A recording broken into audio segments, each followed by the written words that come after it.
E aí pessoal, tudo jóia? Retomando aqui então com a nossa disciplina, hoje nós vamos falar de mais alguns elementos que nós temos de transmissão dentro das máquinas agrícolas. Primeiro vamos relembrar o que seriam esses elementos então de transmissão. Entende-se por transmissão a condução de movimento ou potência, rotação e torque de um ponto a outro, dentro de uma máquina ou entre máquinas distintas. Bom, voltando lá numa das primeiras imagens que nós mostramos lá no início da disciplina, quando vemos uma imagem dessa, né, um trator, e aqui ele é uma fonte de potência, ele tem que pegar a potência que é gerada aqui dentro do motor dele e levar essa potência até os rodados, né, até os pneus, até os rodados desse trator, para que ele então possa, nesse caso, tracionar, seja um subsolador, um descarificador, uma grade de dentes, uma grade de disco, um arado, independente, eu preciso de ter potência disponível aqui nos rodados e na minha barra de tração ou na minha TDP. Nós vamos ver esses componentes nas matérias posteriores. Mas, como que essa potência é transmitida, né? Então, o que seria essa transmissão? E não só acontece essa transmissão dentro de máquinas, quando a gente fala de máquinas agrícolas, a gente já lembra logo de tratores, né? Mas também, uma das grandes áreas nossa, que nós podemos trabalhar, os engenheiros agrícolas em geral, é dentro de agroindústrias, né? Dentro de agroindústrias, para quem for trabalhar nesse ramo, vai ver muitas e muitas correias transportadoras de grãos, que o pessoal fala CTs, né?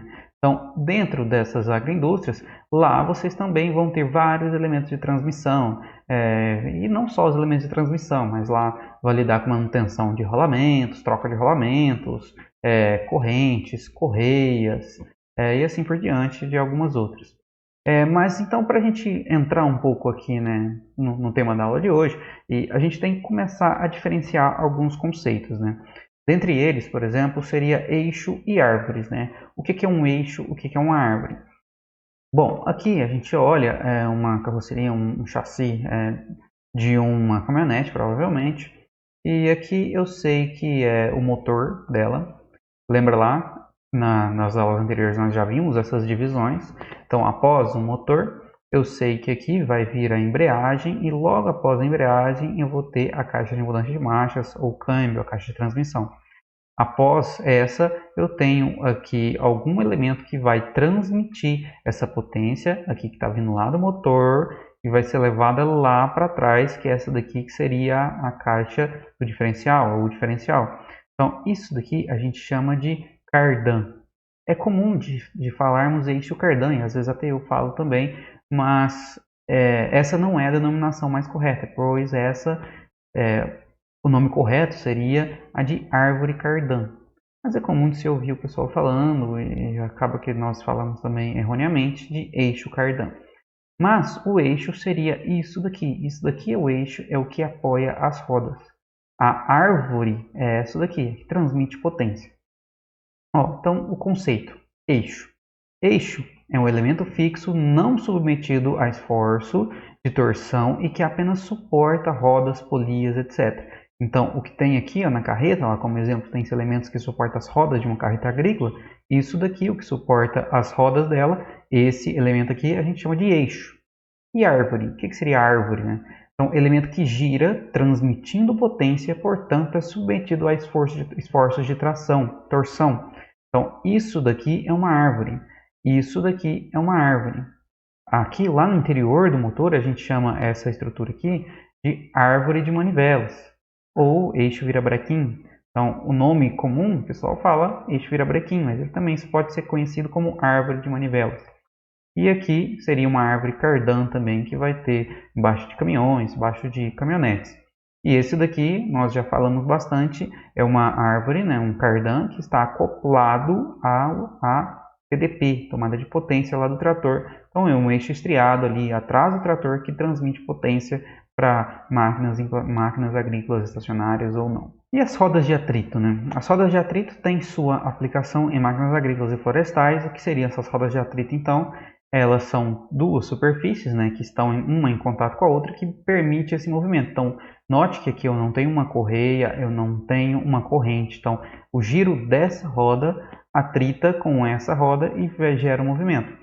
Praticamente igual às engrenagens. A diferença é que aqui eu tenho um atrito direto e eu posso haver utilização, pode acontecer o deslizamento, diferente das engrenagens que não pode acontecer lá, não tem a possibilidade de acontecer deslizamento, né? Então, para que haja atrito, tem que haver superfície e em transmissão de potências elevadas, essa superfície pode se tornar inviável. Ou seja, eu vou ter muito deslizamento aqui, vou perder muita potência. Onde que elas são utilizadas? Elas são utilizadas, por exemplo, em carretas de distribuidores de adubos ou fertilizantes ou corretivos. Então, o que movimenta alguns elementos aqui internos a esses distribuidores podem ser essas rodas de atrito, né? Então, essa roda de atrito em contato com a roda que movimenta, a roda aqui de apoio, o rodado que movimenta essa carreta, vai gerar um movimento aqui de rotação que vai ser transmitido por esse cardan e aqui vai ser transmitido para alguns outros elementos e vai cumprir alguma função ali interna. É importante que isso aqui seja de um material anti-fricção, né? Então, borrachas, couros e modernamente algumas ligas metálicas. E além disso, a gente fala que eles têm um limite, né, de velocidade tangencial ali de 20 metros por segundo, porque em velocidades muito elevadas a gente vai ter uma perda de deslizamento muito elevada. E aí a eficiência vai cair. Então, dentro dos padrões que a gente espera, ele tem uma eficiência boa, mas se eu ultrapasso isso daqui, com certeza essa eficiência ela vai cair, né? E aí também uma relação de transmissão de até 5, né, que nós já vimos lá o que seria essa relação de transmissão. Então, as relações cinemáticas são aquelas mesmas, né? A equação que a gente utiliza para calcular é a mesma que é utilizada lá nas engrenagens, aquela N1D1, N2D2, então é as mesmas equações utilizadas anteriormente. E onde mais elas são utilizadas, por exemplo, é que uma semeadora ou uma distribuidora de adubo, então essas duas máquinas agrícolas, elas podem utilizar a própria roda, que é o suporte, que é aquela que apoia no chão, ela transmite, né, a potência gerada pelo movimento, a rotação gerada pelo movimento, e vai acionar alguns elementos aqui internos, seja um distribuidor de adubo, ou seja um distribuidor de semente. Então, essa é uma possibilidade para essas rodas. Existem algumas outras possibilidades, por exemplo, aqui, isso daqui é um sistema de piloto automático e ele é movimentado por uma roda de atrito. Então, ele é acoplado ao GPS e esse motorzinho aqui, ele gira aqui e ele controla automaticamente o volante. Então, o operador ele não precisa colocar a mão ali no volante. Então, essa é uma adaptação que ela pode ser feita, por exemplo, para tratores que não vêm com o sistema acoplado, para tratores mais antigos, que eu quero fazer uma agricultura de precisão no local, eu posso adicionar esse piloto automático.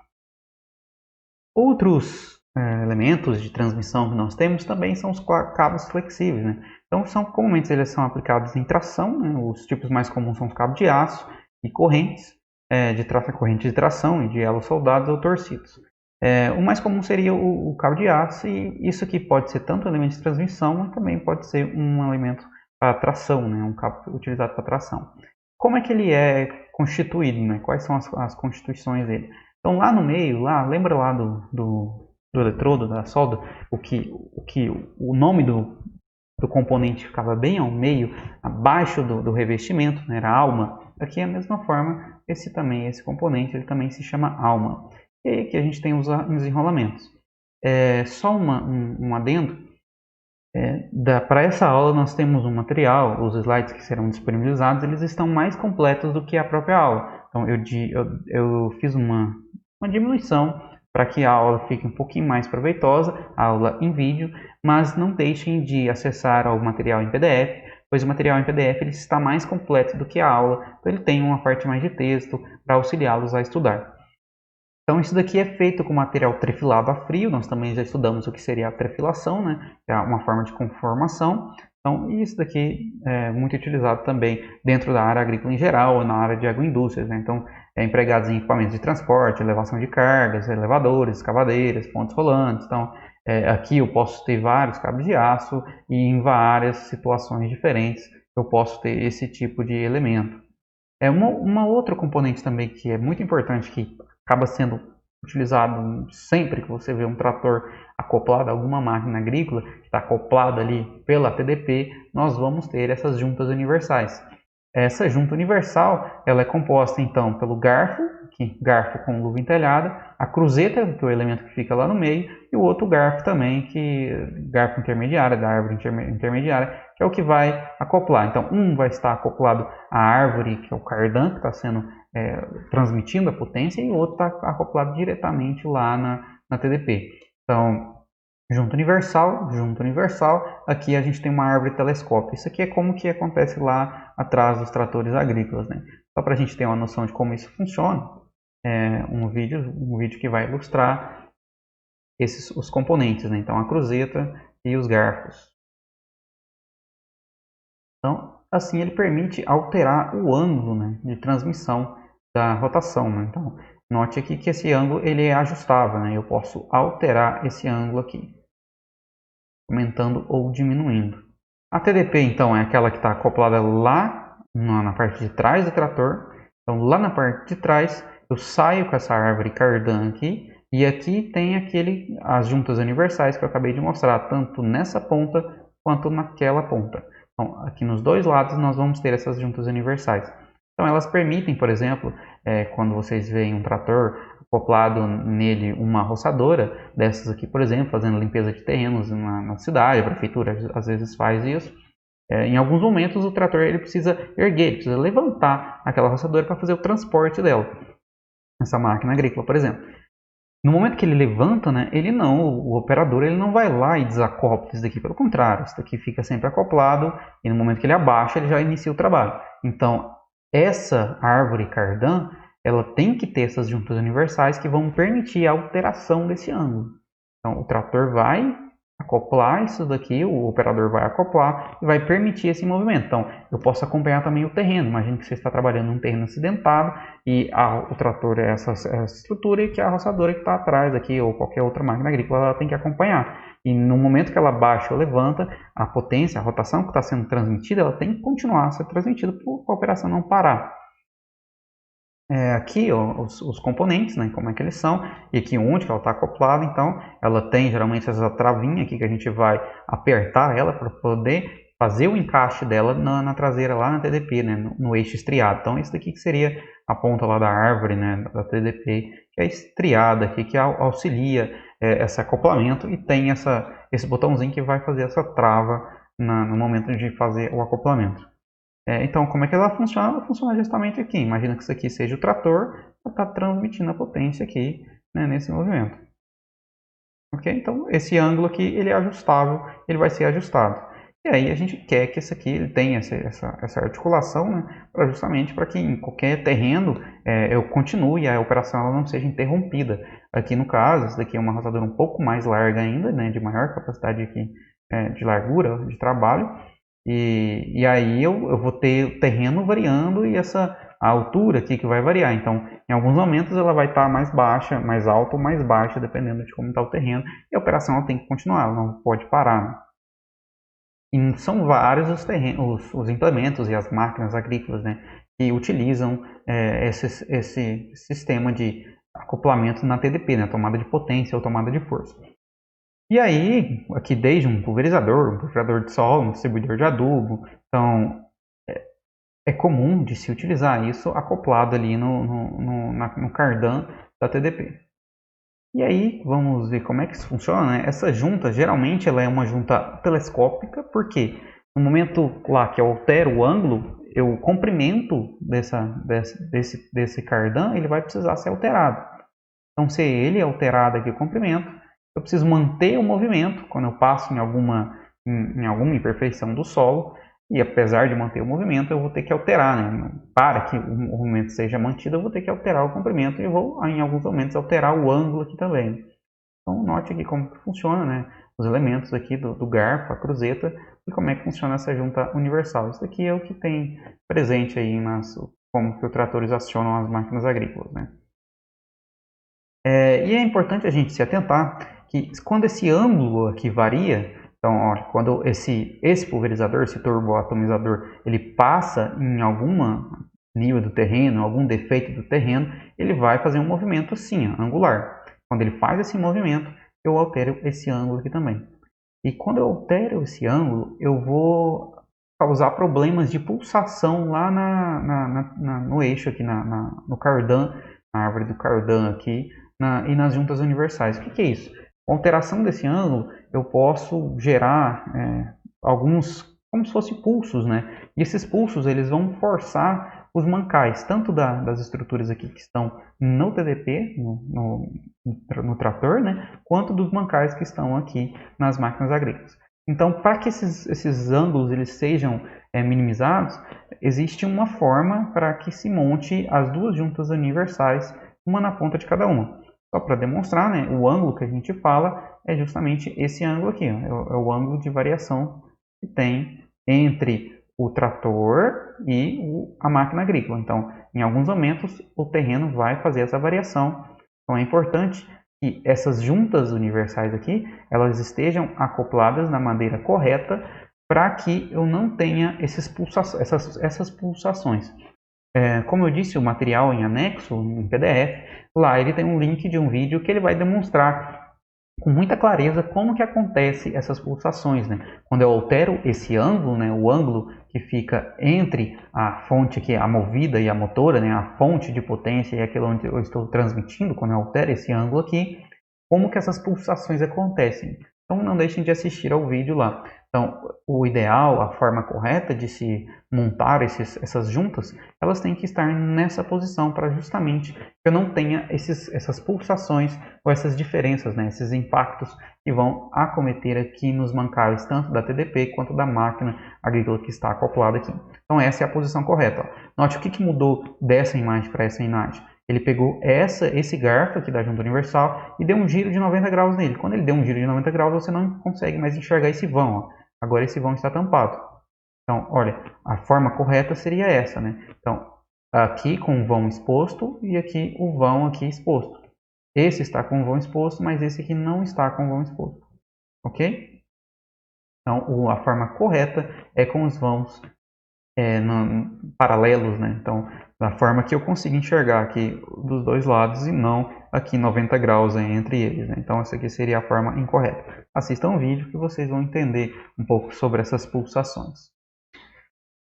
Alguns outros elementos que nós temos de transmissão de potência, de movimento, de rotação, de torque, são polias e correias. Polias e correias são muito utilizados tanto em máquinas agrícolas quanto em veículos normais de passeio, caminhonetes, caminhões. Então, tem a sua utilização em locais diferentes, em situações diferentes. Então, como que acontece isso, né? Ó, isso daqui são polias, e isso daqui é uma outra polia, e isso daqui é a correia. Certo? Eu já vi muito pessoal confundindo o polia com correia, né? Então, essa é a correia, essa é a polia. Duas polias formam um par cinemático quando unidas por um elemento flexível, uma polia, duas polias, denominado de correia. Então, aqui no meio tem a correia. Uma polia sempre será motora e a outra será movida. Assim como nós tínhamos lá nas engrenagens, uma seria movida, outra seria motora, aqui também é da mesma forma. Então, uma é a fonte da rotação e a outra vai receber e vai transmitir essa rotação. Cada tipo de correia existe um tipo de correspondente de polia, né? Então, são vários os tipos de polia e vários os tipos de correia. Também, novamente, eu convido você para ver o material em anexo, e lá tem formas diferentes de polia, as polias abalada, polia reta, e as formas diferentes de correia também, correia estriada, correia plana, correia trapezoidal. Então lá eu demonstro para vocês com maiores detalhes, né? Mas em geral, né, são transmissões construtivamente simples e silenciosas, têm uma considerável capacidade de absorver choques e com qualquer transmissão resulta em perdas por atrito. Por que veio se utilizar as polias e correias? Uma que elas conseguem ser um pouco mais compactas, né, do que por exemplo, as correntes, né? Então eu consigo trabalhar elas em regiões mais apertadas, por exemplo, na frente de um motor de um automóvel. Quando você abre, ali é uma região muito apertada para alguns modelos, né, que os componentes, as peças, elas estão muito próximas umas às outras. E aí a gente tem que aproveitar o maior espaço possível. E aí essas polias elas conseguem ser compactas. Aí a gente vai ver que algumas desvantagens, por exemplo, ela não conseguir ser compacta. Mas como isso? Depende. Existem diferentes tipos de polias e correias, né? Então, as correias planas, por exemplo, as correias trapezoidais, por exemplo. Essa daqui é um exemplo de correia trapezoidal, né? Então, é o formato da correia. Então, essa correia, por exemplo, eu consigo colocar uma paralela com a outra, eu aumento a eficiência dela, aumento a capacidade de transmissão de potência. Da mesma forma, então, temos uma condutora e uma conduzida, uma motora e uma movida. E aqui, esse daqui, por exemplo, dessas de forma trapezoidal, existem alguns câmbios já novos, né? Então, lembra lá como que era a transmissão antiga, né? Que a gente viu lá, antiga não, atual ainda, na verdade, as de engrenagem, que são os câmbios, mas existem alguns modelos de veículos que eles vêm com o câmbio CVT. Não só veículos, mas tratores também já existe esse tipo de modelo. Então, ele não tem uma troca de marchas, ele não tem marchas separadas, mas ele tem um câmbio que ele é gradual, ele tem várias marchas, né? Então, ele tem infinitas combinações, né? Porque eu altero o diâmetro dessa polia, quando eu aproximo ou eu distancio, esse daqui, por exemplo, eu tenho várias graduações ali, como se fosse de diâmetro. E isso me permite uma condução com muito menos solavancos, né? Então é uma condução mais fluida, mais lisa, e a possibilidade de diferentes marchas para diferentes situações. Então existem alguns câmbios já que são câmbios CVT, né? Existe tanto para tratores quanto para carros, né? Então a transmissão continuamente variável, ou seja, eu não tenho troca de marchas. Não existe engrenamento e desengrenamento. O câmbio está sempre engrenado, está sempre acoplado, né? Então ele está nessa posição. Quando eu altero aqui essas polias, eu aproximo ou eu distancio, eu altero o diâmetro de contato dessa correia e aí eu altero a relação de transmissão. Então isso já existe e isso me permite uma condução muito mais fluida, né? Um outro tipo de correia também, que é uma correia muito importante, que seria a correia dentada, né? Essa correia, ela tem, eu não diria todos, mas a maioria, a grande maioria dos veículos nossos atuais, assim, automóveis de passeio, elas têm correia dentada, porque não são todos, né? Alguns são corrente, né? Então, não são todos os veículos que são correia, mas a grande maioria são correia dentada, e essa correia, ela é uma das principais ali, elementos de transmissão do motor, e o que o pessoal fala, né, o que se diz, os fabricantes, os manuais, essa correia ela não pode arrebentar, ela tem que ser trocada de tempos em tempos, ou por data ou por quilometragem. Em geral, geralmente são 50 mil quilômetros para veículos de passeio. E por que essa correia não pode ser arrebentada? Porque ela coordena, né, que faz o ordenamento entre o movimento dos pistões dos motores e o movimento das válvulas, que são aquelas que abrem, por exemplo, para abertura, quando ela abre, ela permite a entrada do combustível ou a saída dos gases da combustão. Não se preocupe com isso agora também, nós vamos ver isso mais adiante. Mas, então, uma das grandes vantagens é que ela é síncrona, né? Então ela não permite o deslizamento. Então ela está sempre funcionando, a quantidade de voltas que dá aqui vai ser a quantidade de voltas que dá aqui, desde que elas estejam, nesse caso, do mesmo diâmetro, né? Então, ela é síncrona, ela não permite o deslizamento. Praticamente como acontece em correntes e rodas dentadas, né? Então, como que eu vou escolher uma correia, né, de transmissão? Então, os primeiros critérios poderão considerar, né, ponderar, são as dimensões e os tipos de seção da correia. A escolha da seção vai depender do tipo de aplicação, mais precisamente os seguintes fatores: torque, qual são o torque que eu vou transmitir, qual é a velocidade de rotação, qual é a distância entre os eixos, né, dessa transmissão, qual é a relação de transmissão, qual é a temperatura de trabalho e o tipo de lubrificação. Lembre-se que materiais igual essas correias, né, que são de borracha, alguns elementos, ainda mais elementos provenientes de petróleo, né, eles são agressivos. Então, os óleos minerais ou diesel, gasolina, eles são agressivos, né, eles agridem essa borracha. Então, vai diminuir a vida útil. Então, em locais com excesso de lubrificação ali, onde tem vazamentos de óleo, alguma coisa assim, não é ideal. No material também ele tem um pouco mais de descrições ali para cada uma dessas correias, né? A velocidade, ali, o torque, a potência. Então, e mesmo assim, se você entrar no catálogo de um fabricante, lá vai ter todas as descrições possíveis. Qual correia que eu vou escolher? Uma lisa, uma estreada, uma dentada, uma trapezoidal. E a eficiência da transmissão, ela assim como para qualquer outro tipo de eficiência, a gente vai calcular qual que é a potência útil dividido pela potência que gerou, né? Então, a potência útil é a potência disponível, né, após a transmissão na árvore movida, e a potência motriz é aquela que inicial, né, a potência de acionamento, né, lá na árvore motora, né? Então, aqui é a potência que é gerada, motora, e aqui é a que está saindo, né? Então, a partir disso, eu consigo calcular uma eficiência, né? Então, por exemplo, aqui em um motor elétrico, e aqui se eu estiver acionando, independente de qual tipo de máquina ali agrícola estacionária, seja uma trilhadora de soja, de grãos, de milho, trituradora de restos vegetais. Então, aqui eu vou ter uma polia, que é a motora, e aqui eu tenho uma outra polia, que é a movida, e aqui eu tenho a correia. Então, o tipo de correia aqui vai alterar a eficiência da transmissão, a eficiência da transmissão não, mas o deslizamento. A eficiência da transmissão eu vou ter de acordo com se eu coloquei isso daqui em condições ideais, essa correia ela está esticada como ela deveria estar esticada, né?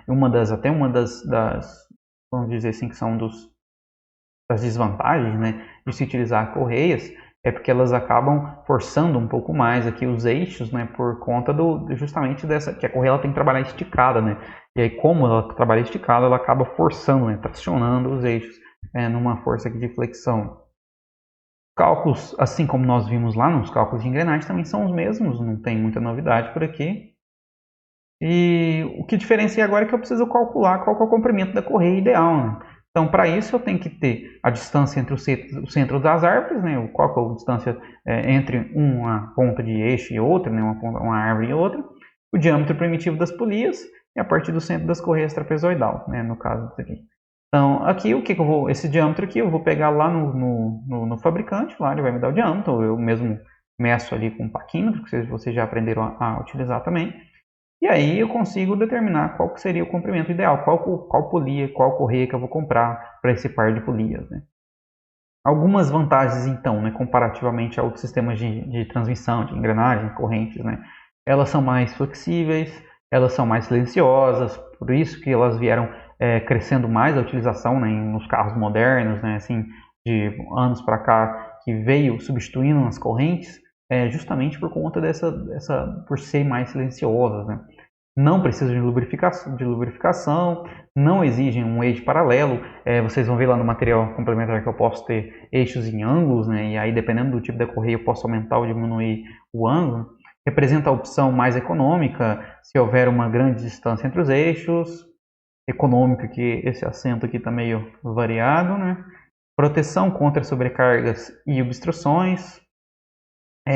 Mais eficiente, rendimento entre 95 e 98. O que serão proteção contra sobrecargas e obstruções, né? Eu quero que o meu motor estrague ou eu prefiro que uma correia arrebente?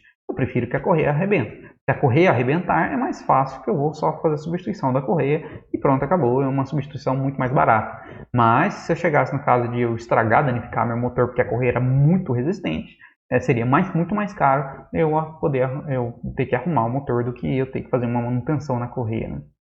Então são bem eficientes, né? A vida útil das máquinas é prolongada pela absorção da flutuação de cargas. Como ela é flexível, ela permite que tenha essas variações, essas flutuações, e ela não transmite essas flutuações com tantos solavancos lá para os mancais, tanto das polias motoras ou movidas, né? O menor custo total de instalação, né? São simples de se instalar, baixo custo de manutenção, de instalação e manutenção são mais fáceis, né, em geral. E algumas desvantagens que nós temos delas, né? Elas não podem ser reparadas, né? Arrebentou, está desgastada, tem que trocar. Deterioros devido ao contato com lubrificantes, produtos químicos, como eu havia dito, né? Produtos que vêm de origem principalmente de petróleo, né? Derivados de petróleo, eles vão agredir esse material. Normalmente as temperaturas de trabalho estão limitadas na faixa, né, de menos 35 até 85, ou seja, vai depender de cada correia, claro, de cada modelo, de cada fabricante, mas a gente tem mais limitação, justamente por ser um material de borracha, né? A velocidade angular da transmissão por correia não é constante. Por que ela não é constante? Porque ela permite o deslizamento. Lógico, vai depender também da correia, por isso que é importante a gente ver qual a melhor correia adequada para cada sistema, né? O sistema de transmissão por correia exercem geralmente forças significativas sobre os eixos e rolamentos. Como eu havia dito, como nós temos que manter essas correias tensionadas, elas vão acabar aumentando ali, ou criando um tensionamento ali, fazendo uma força talvez a mais ou desnecessária, ou que vai prejudicar, né, o eixo, o rolamento, o mancal em geral. Rodas dentadas e correntes, então agora a gente deixa as correias de lado e vamos entrar aqui no que são rodas dentadas e correntes, né? Rodas dentadas todo mundo conhece já ali para bicicletas. Nós temos as rodas dentadas, que a gente chama aqui em bicicletas de catracas aqui de coroa. Aqui todas são rodas dentadas. Mas elas não estão em bicicletas, mas elas são muito comuns em máquinas agrícolas, por exemplo, semeadoras. Muitas das semeadoras mecânicas, elas vão ter várias rodas dentadas, onde eu vou alterar a relação de transmissão. E lá atrás da semeadora existe uma tabela que tem todas as relações de transmissão ou o tamanho das rodas dentadas. E aí, quando eu escolho qual roda com qual roda, qual eu vou acoplar com a corrente, né? Qual eu vou passar a corrente em cada uma, eu vou determinar, por exemplo, qual vai ser a taxa, a dose, a taxa de adubo que eu vou aplicar em tal local, por área, né? Quantos quilogramas por hectare. Então, esses conhecimentos que nós estamos vendo aqui, eles são aplicados lá, por exemplo, nas semeadoras mecânicas, né? Então, as rodas dentadas são análogas às polias, né? Lá nos cálculos vão ser os mesmos cálculos. Já as correntes são análogas às correias, né? A diferença fundamental é que não permite deslizamento na transmissão. Então, lá na correia, se eu permitia deslizamento entre a correia e a polia, aqui eu não vou ter esse deslizamento, a não ser que a minha roda dentada esteja muito gasta, né? Ou avariada. Então, as correntes podem ser de rolos, dentes, elos fundidos e estampados ao soldado. Existem mais de um tipo de corrente, não são só aquelas que a gente vê aqui nas bicicletas, mas existem vários, né? A transmissão ocorre, né, por meio do acoplamento dos elos da corrente com os dentes da engrenagem. Então, aqui eu tenho os elos de cada corrente, aqui um elo, aqui eu tenho outro elo. Então, a minha roda dentada ela vai entrar aqui entre esse elo e aí eu permito que aconteça essa transmissão no movimento. A junção desses elementos gera uma pequena oscilação durante o movimento. Se vocês pegarem, por exemplo, uma roda de uma correia, de uma corrente e uma roda dentada de bicicleta, vocês vão ver que ele tem uma certa folga. E essa folga ela vai aumentando com o desgaste também das rodas dentadas, por exemplo. As correntes de elos fundidos, que seria uma outra tipo de corrente, que são essas aqui, os elos são fundidos um a um e são encaixados, né? Já foram muito utilizadas em máquinas agrícolas e florestais, porém foram gradualmente substituídas pelas correntes de elos estampados. Essas aqui, então, que seria esse tipo de corrente de elo fundido, em máquinas, por exemplo, florestais, eram mais utilizadas para transmissão de potência, mas atualmente elas vêm sendo substituídas por outros métodos, né, de transmissão. Então, são encontradas em transmissão de máquinas agrícolas e florestais as correntes de rolo e as correntes de elo fundido. São as mais comuns, mas vai depender de cada uma. Cada um tem sua utilidade, né? Por exemplo, essa aqui não necessita de lubrificação. Essa aqui necessita de lubrificação. Essa aqui pode trabalhar em locais de maior poeira, maior chuva, barro, esse tipo de coisa são mais resistentes. Diferente dessa aqui, que ela vai desgastar mais fácil se ela tiver um contato com barro, algumas coisas assim. Então, da mesma forma que as outras, essas correntes de dentes fundidos, elas também vão precisar das rodas dentadas, né? Então, são rodas dentadas específicas para esse tipo de corrente de elos fundidos. E as correntes de rolo, elas podem ser tanto de rolo de uma carreira, que são essas daqui, as comuns que nós conhecemos ali nas bicicletas, ou pode ser de rolos de 2 carreiras ou até mais, até 3 carreiras, vai depender quanto de potência eu necessito transmitir, qual é a minha situação. Então, para cada situação vai ter uma melhor adaptabilidade, uma melhor corrente, uma melhor roda dentada adaptável para essa situação. E existem algumas outras correntes também que são utilizadas, por exemplo, em motosserras, né? Esse é o elemento cortante, né? O que faz o corte da árvore, né? Do tronco da árvore, é uma corrente aqui, uma corrente de dentes, né? Então, existem várias utilidades. Alguns cuidados que a gente tem que ter para o uso desse tipo de elemento é justamente a transmissão por corrente só pode ser utilizada entre árvores paralelas e com rodas dentadas perfeitamente alinhadas. A gente sabe que em alguns momentos, por exemplo, se você pega lá as bicicletas, né, eu gosto de dar o exemplo da bicicleta, que é um exemplo que eu imagino que todo mundo tenha ou já andou de bicicleta. E se a corrente ela fica muito desalinhada, a chance da marcha escapar ou da corrente mesmo escapar, ela é muito maior. O que eu estou querendo dizer com isso? Se eu coloco lá na bicicleta coroa grande, lá na frente grandona e atrás grandona também, eu vou ter muito desalinhamento. Então a chance de eu escapar, da minha corrente cair, alguma coisa assim é grande. A mesma coisa acontece ao contrário. Se eu coloco na frente a coroa bem pequenininha e atrás a catraca bem pequenininha também, a mesma coisa, a corrente ela fica muito desalinhada. Então você força ela muito e a chance de estragar mais fácil ou mesmo de escapar a marcha é muito maior. Então, essa é uma das limitações, né? A velocidade não deve ultrapassar 20 metros por segundo. Nas transmissões com correntes de rolos, o rendimento varia também de 97 a 98. Claro, se tiver tudo bem dimensionado. As perdas são principalmente dissipadas na forma de calor, exigindo desse tipo de transmissão cuidados especiais com lubrificação. Sabemos que esse tipo de corrente, por exemplo, de rolos, elas não podem ficar sem lubrificação, seja corrente de bicicleta, seja corrente de moto, ou seja corrente de alguma máquina agrícola, ou de um trator, de uma colhedora, por exemplo. Então, existem correntes que necessitam de lubrificação e as correntes do tipo rolo são esse tipo de corrente. A transmissão com correntes de gelos tem rendimento menor e normalmente não utilizam lubrificação. Aqui seriam as de gelo fundido, né? Então elas têm um rendimento menor, mas você não vai precisar de lubrificação. Então, como eu disse, para algumas situações eu tenho aquelas que são mais ideais e para outras situações algumas outras são mais ideais. Então é sempre pautar, é sempre ponderar, né? O que é mais ideal, o que é adequado para uma situação. É melhor que eu coloque corrente com roda dentada ou é melhor que eu coloque correia com polia?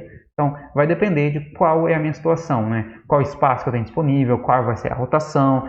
Vai ter muito calor, vai ter lubrificante pingando, vazamento, alguma coisa assim. Então é isso que a gente tem que analisar. Eu quero uma máquina, né, mais silenciosa, ou eu não me importo muito com silêncio, eu quero que não ocorra deslizamento. Então, para isso que a gente tem que pensar. É melhor eu utilizar correia ou é melhor eu utilizar corrente? Nisso, no caso de nós estarmos criando uma nova máquina. Mas no caso de manutenção, eu preciso saber que, por exemplo, correias, geralmente, ela tem uma vida útil, que a gente mantém ela por tantas mil horas, ou tantos quilômetros, ou mesmo pelo aspecto dela. Algumas eu posso esperar que ela arrebente para que eu troque, dependendo de qual é a sua utilidade. Outras não, eu não posso deixar ela arrebentar, né? Eu não posso deixar que ela chegue nesse ponto que o dano vai ser maior do que se eu deixasse ela, se eu trocasse ela com antecedência, né? Então é isso que a gente tem que ponderar e tomar cuidado no momento tanto de conduzir uma manutenção quanto de escolher em um projeto novo qual seria o meu melhor elemento de transmissão. Com isso, então, a gente finaliza aqui mais uma aula e a gente se vê em próximas oportunidades. Tchau, tchau.